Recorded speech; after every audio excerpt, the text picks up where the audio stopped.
फार प्रगल्भ बुद्धिमत्ता बाबांची लहानपणापासून होती.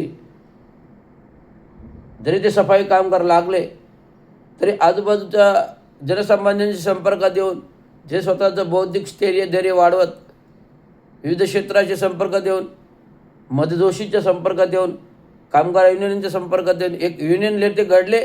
ते युनियन नेते म्हणून काम करणं ते युनियन लीडरमधून नाव घडलं. ते साथी जॉर्ज फर्नांडिसपासून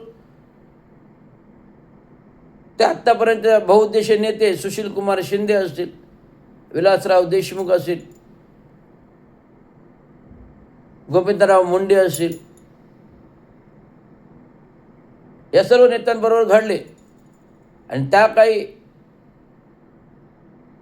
आपले रिपब्लिकन पक्षाचे नेते लीडर जे आता स्वतःला सार्वभौम नेते म्हणतात, रामदास आठवले असतील, जोगेंद्र कवाडे असतील, प्रकाश आंबेडकर असतील, त्या काही बाबांना भेटायचे.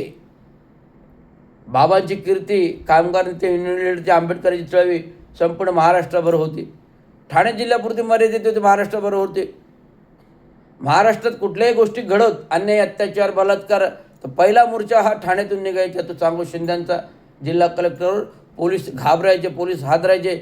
जर चांगू शिंद्यांचा मोर्चा निघाला तर त्या मोर्चाला आवरण्याची टाप पोलिसांमध्ये हिंमत नव्हती. त्या मोर्चावर बंदी आणायची. एवढं चांगू शिंद्याचं स्थैर्य होतं. हा इतिहास सांगताना मला ऊर भरून येतो आभाळाने.